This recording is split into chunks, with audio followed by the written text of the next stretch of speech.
오늘은요, 바울의 열심이라는 제목으로 하나님의 말씀을 나눠보려고 합니다.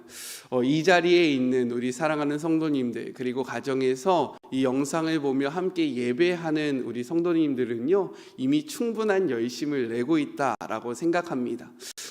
우리들의 열심을 통해서 하나님 앞에 감동이 되고, 그리고 우리들의 열심이 많은 사람들에게 본이 되는 그런 복된 하루가 되셨으면 좋겠습니다. 오늘 본문은요, 바울이 자신의 그 사역을 자랑하는 내용을 담고 있는데요, 내용상으로 보면 두 부분으로 나눠서 자신의 사역을 자랑을 하고 있습니다. 먼저는 1절부터 4절인데 그 자랑하는 이유가 무엇이냐? 바울이 교회를 사랑하기 때문에 나는 지금 교회를 자랑하고 나의 사역을 자랑하고 있다라고 이야기를 하고 있는 것입니다. 바울은 1절에 이렇게 이야기합니다. 우리 1절의 말씀을 같이 한번 읽어볼까요? 1절의 말씀입니다. 함께 읽겠습니다. 원하건대 너희는 나의 좀 어리석은 것을 용납하라. 청하건대 나를 용납하라 라고 이야기합니다. 바울은 자신의 이 행위를 어리석은 일이다 라고 이야기하고 있는데요, 그 이유는 무엇이냐? 우리가 어저께 함께 살펴보았던 고린도 후서 10장 12절에요, 바울은 자화자찬을 하면서 자신을 드러내는 거짓 사도들의 모습을 미련하다라고 이야기했기 때문입니다. 그들의 그러한 모습이 참으로 어리석다라고 이야기했는데, 이제는 자신의 사역을 자랑하고 있으니 참으로 어리석은 일이 아닌가라고 이야기를 하고 있는 거죠. 그렇다면 바울은 왜 이렇게 어리석은 일을 할 수밖에 없었을까요? 크게 두 가지로 그 상황을 우리가 이해할 수 있습니다. 먼저는요, 고린도 교회의 상태 때문에 바울은 이렇게 미련한 자랑을 할 수밖에 없었다는 거예요. 바울이 말한 대로 사역자가 자신의 사역을 드러내서 사람들 앞에 자랑하는 것은요, 하나님 앞에 참으로 부끄러운 일이고 참으로 죄스러운 일입니다. 그러나 고린도 교회 성도들에게는요, 지금 이러한 일이 필요했다라는 거예요. 왜입니까? 고린도 교회들은요, 사도들이 자신들을 자랑함으로써 그 사도를 평가했기 때문인 거예요. 자신을 많이 드러내는 사도는 저 사도는 참으로 위대한 사도야, 하나님께서 인정하시는 사도야 라고 생각했고요, 잠잠히 자신의 일을 열심히 하는 그러한 사도들은 저 사람은 참으로 무능력한가 봐, 자랑할 것이 아무것도 없나 봐, 이렇게 생각했기 때문에 그들의 눈높이에 맞춰서 바울은 어쩔 수 없이 자랑을 할 수밖에 없다라고 이야기를 하고 있는 것입니다. 특별히 이것을 어리석다라고 이야기한 것은 무엇이냐면, 그 고린도 교회가 지금 사도들을 이러한 행위로 평가하는 것을 어리석다라는 것을 이렇게 꼭 집어서 비판하고 있는 그러한 표현입니다. 둘째로는요, 바울의 상태인데요, 고린도 교회는 누가 세운 교회입니까? 바울이 세운 교회예요. 바울이 1년 반 동안 열심히 말씀을 가리키고요, 하나님의 뜻대로 양육해서 세웠던 교회가 바로 고린도 교회입니다. 그렇다면 바울은 고린도 교회 앞에서요, 자랑할 필요가 없는 거예요. 왜요? 그의 노력으로 세워진 교회이기 때문에 이것들은 자신이 자랑하지 않아도 누구나 인정받을 수밖에 없는 그러한 상황입니다. 하지만 거짓 사도들의 이러한 속삭임으로 인해서 고린도 성도들이 흔들리고 있고, 그러한 흔들림으로 인해서 어쩔 수 없이 자신의 사역을 자랑할 수밖에 없는 이런 안타까운 상황이 될 수밖에 없었다는 겁니다. 이러한 배경 속에서 바울은 이제 자랑을 시작하는데요, 그 자랑의 내용이 무엇입니까? 2절과 3절에 나오는 것입니다. 이 2절과 3절의 내용을 한 문장으로 정리하면요, 이렇게 정리할 수 있어요. 하나님과 고린도 교회 성도들의 언약 관계를 유지하고 싶었기 때문에 바울은 자랑하고 있다라고 이야기하는 것입니다. 바울은 이 이야기를 풀기에 앞서서요, 결혼이라는 이러한 한 예를 들어서 설명을 하고 있어요. 왜 굳이 결혼을 통해서 하나님과 그리고 고린도 교회 성도들의 그 언약 관계를 이야기하고 있을까요? 우리 말씀을 한번 찾아보겠습니다. 예레미야 31장 32절의 말씀입니다.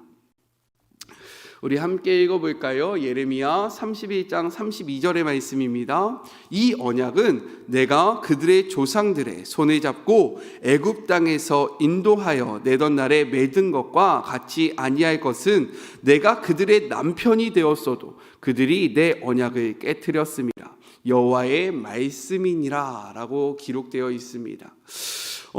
성경에서요, 남편과 그리고 아내, 우리가 그리스도를 우리의 남편이라고 이야기하고요, 우리는 그리스도의 순별한 신부라고 이야기하잖아요. 이것은 성경에서 하나님과 그리고 우리 사이의 언약 관계를 나타낼 때 보편적으로 쓰여졌던 그러한 상징이었다는 것입니다. 또한 로마서 7장 1절부터 4절을 집에서 한번 찾아보시면요, 이러한 신부와 그리고 신랑의 관계를 잘 표현하고 있음을 알 수 있습니다. 그렇기 때문에 바울은요, 지금 흔들리고 있는 그 하나님과의 관계성을 유지하기 위해서 이러한 결혼이라는 비유를 들어서 설명을 하고 있는 거예요. 왜 그렇습니까? 계속해서 이야기하죠. 그 거짓 사도들의 영향력 때문에요, 고린도 교회와 그리고 그 하나님과의 관계성이 흔들리고 있는데, 이는 마치 창세기 3장에 보면 뱀이요, 하와를 미혹해서 선악과를 따먹게 함으로 하나님과 아담과 하와의 관계를 멀리했던 것 같은 그러한 상황이 지금 벌어지고 있고요. 또한 구약 성경에서 하나님과의 언약 관계에 있었던 이스라엘 백성이 스스로 자신들의 유익을 쫓아서 우상을 섬겨서 그 하나님과의 관계가 끊어진 것과 같은 그러한 상황이 눈앞에 벌어지고 있기 때문에 나는 부득불 자랑을 할 수밖에 없다, 나의 사역을 드러낼 수밖에 없다라고 이야기를 하고 있는 거예요. 그러면서 4절에요, 이렇게 이야기합니다. 우리 4절의 말씀을 또 같이 한번 읽어볼까요?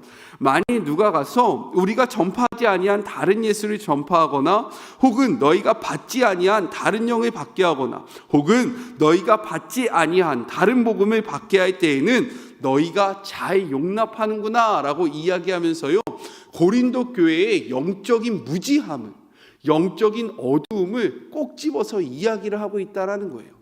이 부분에 대해서는요, 제가 마지막 단락, 마지막 부분에서 조금 더 이야기를 해보도록 하겠습니다.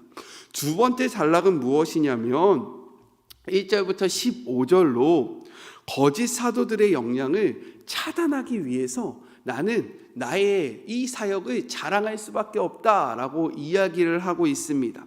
오늘 본문을 보면요, 거짓 사도들이 두 가지 이유를 들면서 바울의 사역을 비방하였음을 알 수 있어요. 먼저는 5절부터 6절로 바울의 말재주를 들어서 비방을 하고 있습니다. 실제로 바울은요, 화려한 그러한 말을 잘 하지 못하였음을 우리가 성경의 기록을 보면 알 수 있어요. 왜요? 바울이 하나님의 말씀을 전하는데 문틀에서 말씀을 듣던 자가 바울이 하는 얘기가 지루하니까 그가 떨어져서 죽는 사건이 일어나지 않습니까? 하나님의 말씀을요, 담백하게는 전했지만 그가 화려한 화술로, 그리고 사람의 마음을 감동시키면서 하나님의 말씀을 전하지 못하였음을 우리는 성경의 기록을 통해서 알 수 있습니다. 그런데요, 이것이 거짓 사도들에게 비밀을 제공했다라는 거예요. 그래서 거짓 사도들은요, 바울을 이야기할 때, 야, 바울 말도 잘 못하는데 걔가 어떻게 하나님의 사도냐? 야, 그가 이야기할 때 우리가 이렇게 지루함을 느끼는데 그가 어떻게 사도야? 그는 화려한 은병술도 없고 정말로 우리의 마음을 감동시키지도 못하잖아. 야, 그는 사도가 아니야 라고 이야기했다라는 거예요.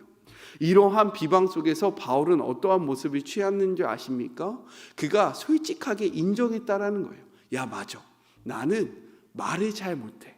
나는 너희들처럼 그렇게 화려한 말, 그리고 사람의 마음을 움직이는 그러한 말은 못해. 그런데 나는 너희들이 소유하지 못한 지식을 가지고 있다. 나는 하나님에 대한 지식으로 충만한 사람이고, 이러한 지식으로 너희들에게 하나님의 나라를 가리켰던 사람이야 라고 이야기하고 있다는 거예요. 이 말씀을 통해서 우리가 무엇을 생각해 보아야 합니까? 우리의 약함을요, 그대로 인정하시는 하루가 되셨으면 좋겠어요. 우리는요, 약한 것이 있습니다. 우리의 삶 속에서는요, 부족한 부분들이 있어요. 그런데 자꾸 그 부족한 부분을 부족하지 않게 보이기 위해서 우리가 하는 것이 무엇입니까? 거짓으로 우리의 삶을 꾸민다는 거예요. 우리의 약함을 사는 사람들에게 보여주지 않기 위해서 자꾸만 우리는 거짓말로 우리를 감쌉니다. 거짓말은요, 거짓말을 낳게 되고요, 또 그 거짓말은요, 또 다른 거짓말을 낳게 돼서 결국 우리가 거짓 인생을 살아갈 수밖에 없다라는 거예요. 그런데 오늘 바울을 보니까요, 자신의 약함을 그대로 인정하고 있어요. 하지만 약함이 있다는 것은 무엇입니까? 반드시 강함이 있다라는 거예요. 하나님은요, 우리 안에 하나님의 선하신 일들을 분명히 행하셨습니다. 우리 안에 약함이 있으면요, 우리 안에 강함이 있고요, 우리 안에 강함이 있으면요, 우리 안에 약함이 있다라는 거예요. 우리가 주목해야 할 것은 우리의 약함이 아니라 하나님께서 우리에게 주신 강함에 주목하면서요, 그 강함 앞에 진실하게 행동하면서 나아가는 것이 중요합니다. 약함에 주목하면요, 자꾸 다른 사람들을 부러워하게 돼요. 약함을 바라보면요, 내 삶이 비참해지는 거예요. 하지만 하나님이 나에게 주신 강함을 바라보면요, 우리가 당당할 수 있게 되고요, 다른 사람과 나를 굳이 비교하지 않아서요, 나의 삶을, 하나님께서 나에게 허락하신 그 삶을 아름답게 이루어 나갈 수 있다는 것입니다. 오늘 하루를 살아가실 때에 우리 안에 있는 약함에 주목하면서 내가 이 약함을 가리기 위해서 수많은 말들로 나의 삶을 막 이렇게 꾸며내는 것이 아니라, 우리의 약함은 약함대로 인정하시고 우리의 강함에 집중하시면서 그 강함으로 하나님의 나라를 세워가시는 주의 모든 자녀들이 되셨으면 좋겠습니다. 아멘이십니까? 그렇기 때문에 또 동력이 필요한 거예요. 저의 부족한 부분은 저희 옆에 있는 우리 교육자들이 채워주는 거고요, 또 그들의 연약한 부분은요, 제가 채우면 되는 겁니다. 이것이 바로 하나님의 나라인 거예요. 이렇게 서로의 약함을 보완하면서 서로의 강함으로 하나님의 나라를 이루어가는 우리 참좋은교회 모든 성도님들이 되셨으면 좋겠습니다. 자, 둘째로 무엇이냐면 7절부터 12절로 그가 교회를 섬기는 태도에 대해서 비난을 하고 있는데요, 정말로 말도 안 되는 그러한 일로 바울을 비난하고 있어요. 그것이 무엇입니까? 바울은요, 자비랑 사역을 했어요. 천막 장사를 하면서요, 그것으로 수입을 만들었고요, 그 수입으로 생활을 하면서 하나님의 복음을 전파했습니다. 그런데요, 거짓 사도들은 이 일을 빈비로 바울을 비난했다라는 거예요. 어떻게 비난했는지 아십니까? 바울은 능력이 없어서 무능력해서 교회의 사역비를 받지 않는 거야. 그가 진짜 떳떳하고 능력이 있다면 교회에서 주는 사역비를 왜 받지 않겠어? 라면서 비방했고요. 그리고 또 어떻게 비방했는지 아십니까? 바울 봐봐, 깨끗한 척은 혼자 다 하지, 그가 돈 받지 않는다라고 혼자 이야기하지, 하지만 너희들한테 연보를 모으잖아. 그 연보 실제로 다른 사람들, 어려운 사람들 도와주는 것이 아니라 자기가 필요한 것으로 다 쓴다니까. 쟤는 겉과 속이 완전히 다른 시커먼 사람이야. 앞에서 깨끗하게 이야기하지만 뒤에서 뒷돈을 챙기고 있는 그런 거짓 사도야 라고 비방을 당했다는 거예요. 이러한 이야기 앞에서요, 바울은 담대하게 이렇게 이야기합니다. 우리 7절의 말씀을 같이 한번 읽어볼까요? 7절의 말씀입니다. 내가 너희를 높이려고 나를 낮추어 하나님의 복음을 값없이 너희에게 전함으로 죄를 지었느냐? 라고 이야기하고 있다는 거예요. 이 부분을요, 메시지 성경은 이렇게 나타냅니다. 우리 같이 한번 좀 띄워주시겠습니까? 아니요, 그 전의 말씀인데 없는 것 같습니다. 내려주시고요, 제가 읽어드릴게요. 나는 하나님의 메시지를 여러분에게 전하면서 답례로 아무것도 요구하지 않았고 여러분에게 폐를 끼치지 않으려고 아무 사례 없이 여러분을 섬겼습니다. 그렇게 하면서 내가 큰 실수라도 범한 적이 있습니까? 라고 오히려 고린도 교회를 향해서 물어보고 있다는 거예요. 내가 돈을 받지 않고 사역을 하는 것이 왜 너희들에게 문제가 되느냐라고 이야기를 하는 거죠. 그러면서 8절과 9절에 이렇게 이야기합니다. 메시지 성경 다시 한번 띄워주시겠습니까? 여러분에게 경제적인 부담을 주지 않으려고 다른 교회들이 나의 비용을 대주었습니다. 내가 여러분과 함께 지내는 동안 누군가 나를 돕겠다고 거둔 적이 한 번도 없었습니다. 내게 필요한 것은 늘 마게도냐의 신자들이 공급해 주었습니다. 나는 여러분에게 짐이 되지 않으려고 조심했고 앞으로도 짐이 되지 않을 테니 여러분은 나를 믿어도 좋습니다 라고 이야기하고 있는 거예요. 그리고요 11절에 이렇게 이야기합니다. 우리 11절 개역개정의 성경으로 같이 한번 읽어볼까요? 함께 읽겠습니다. 어떠한 까닭이냐 내가 너희를 사랑하지 아니함이냐 하나님이 아시느니라 라고 이야기합니다. 이를 통해서 우리가 생각해 볼 것이 무엇입니까? 하나님 앞에서 떳떳하면요 사람들 앞에서 떳떳할 수 있다라는 거예요. 겉만 보는 사람들, 외모만 보는 사람들은요 우리의 삶을, 우리의 인생을 오해할 수 있습니다. 왜요? 우리의 속을 모르기 때문에, 겉만 보기 때문에, 외모만 보기 때문에 때로는 그들은 우리를 오해할 수 있다라는 거예요. 그런데 중요한 것은 무엇입니까? 우리의 하나님은요 우리의 중심을 보신다는 거예요.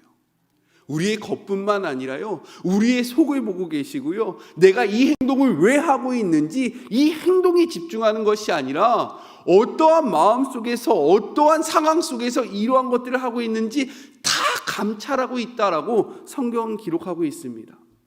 이러한 하나님 앞에 떳떳하면요 겉만 보는 사람들이 어떻게 생각하든 어떻게 이야기하든 우리는 흔들리지 않고 우리가 걸어가는 그 길을 걸어갈 수 있다라는 거예요.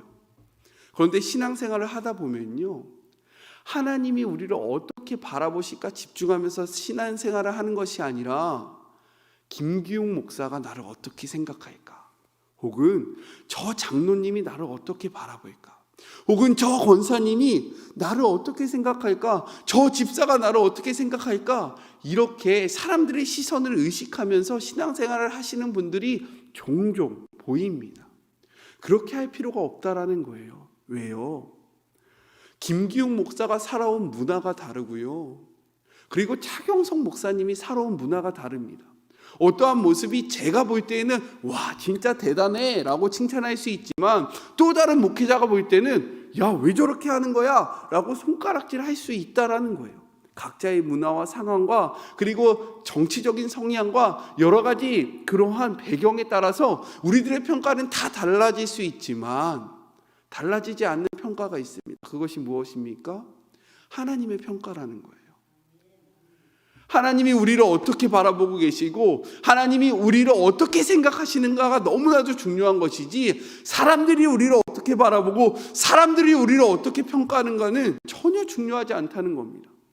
바울은 하나님 앞에 떳떳했어요. 그래서 이야기합니다. 하나님이 아시느니라. 하나님이 다 알고 있고 하나님이 다 보고 계시고 그 하나님 앞에서 내 삶은 부끄러움이 전혀 없는데 너희들이 왜? 너희들 앞에 나는 부끄러울 것이 없다라고 이야기하는 거예요.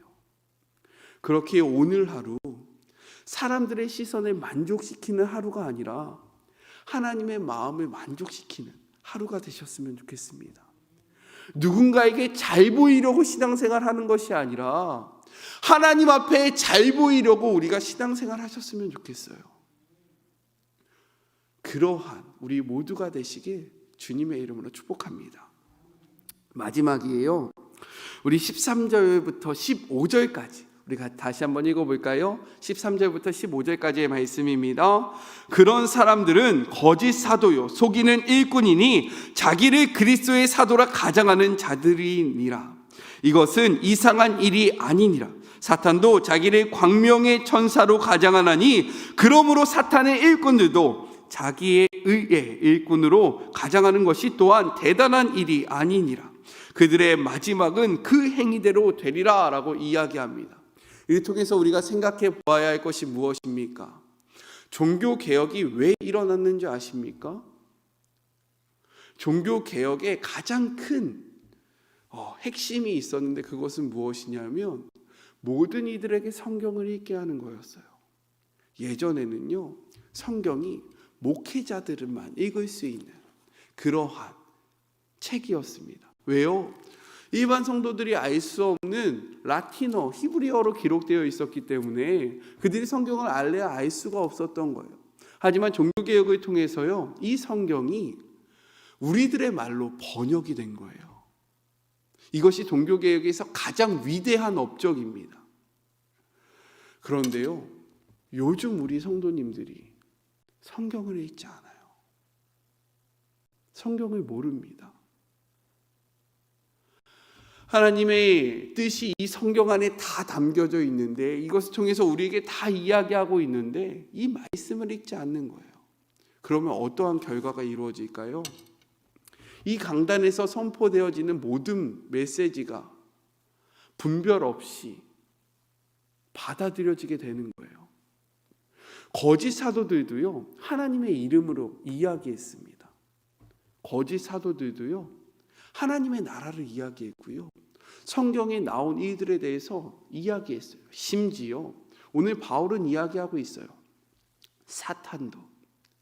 사탄의 일꾼들도 하나님의 말씀으로 이야기를 한다라고 이야기합니다.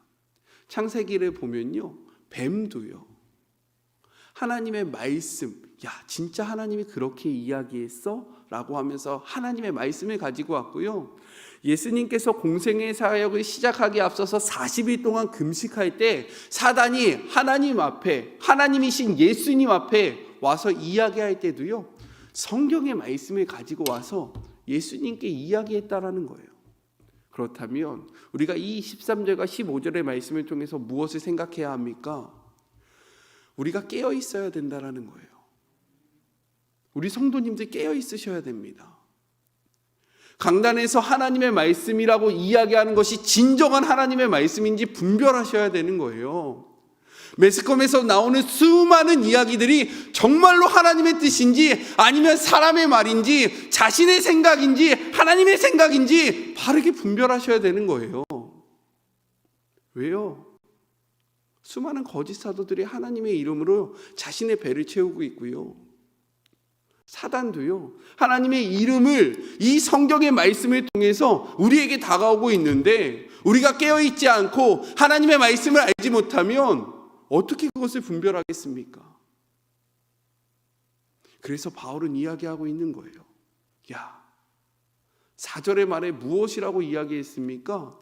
내가 전하지 아니한 예수, 내가 이야기하지 않았던 복음을 너희들은 잘도 받아들이는구나. 왜요? 영적으로 무지하니까, 알지 못하니까, 깨어있지 않으니까 아멘 아멘 하면서 이게 사람의 말인지 이게 하나님의 말씀인지 분별 없이 받아들여서 이 문제가 발생했다는 겁니다. 그렇기에 오늘 이 자리에 나와 있는 우리 성도님들, 그리고 영상으로 하나님 앞에 예배하는 우리 성도님들은 참 잘하고 계신 거예요. 근데 여기에서 그쳐서는 안 됩니다. 성경을 읽으세요. 그리고요, 성경이 깊이 묵상하세요. 그래서 하나님의 이름으로 선포되어지는 그 메시지를 분별하실 줄 아셔야 돼요. 아멘이십니까? 좀 불편하시죠? 불편하실 수도 있어요. 불편하셔야 됩니다. 바울은 불편하라고 이야기하고 있는 거예요. 야, 고린도 교회 너희들 불편해라. 야, 고린도 교회 너희들 제발 좀 일어나라, 깨어나라. 거짓 선지자의 노름에 노란하지 마라 라고 이야기하는 겁니다. 갈등은요, 무조건 나쁜 것이 아니에요. 우리가 갈등을 통해서 회개할 수 있고요, 갈등을 통해서 하나님을 바라볼 수 있고요, 갈등을 통해서 나의 삶을 돌아볼 수 있습니다. 모든 것이 평탄한 게 좋은 것이 아니에요. 때로는 불편함이요, 우리가 진짜 바른 길을 가고 있는지를 생각하게 합니다. 저도 마찬가지예요. 제가 하나님의 말씀을 선포한다라고 이야기하지만 여러분은 저의 말을 분별하셔야 됩니다. 저의 성향, 저도 성향이 있어요. 저도 정치적 색깔이 있습니다. 그러한 정치적 색깔과 성향으로 지금 하나님의 말씀을 이용하고 있는지는 않는지 여러분이 판단하시려면 하나님의 말씀에 서 있어야지만 판단할 수 있는 거예요. 잘 분별해서 받아들이시는, 잘 분별해서 하나님의 말씀을 쫓아가시는 우리 모두가 되셨으면 좋겠습니다. 말씀을 말씀대로 선포하는 그러한 목회자들을 쫓아가세요. 말씀을 자신의 성향으로 이용하는 그런 목회자들을 멀리하세요. 정치적 색깔이 하나님의 말씀보다 우위에 서 있는 목회자들을 경계하세요. 하나님의 말씀이 우리의 문화, 배경, 정치적 성향, 모든 색깔보다 우위에 있는 목회자들을 따라가십시오. 그러한 것들을 분별하기 위해서 말씀을 가까이 하시는 우리 사랑하는 주의 모든 자녀들이 되시길 주님의 이름으로 축복합니다.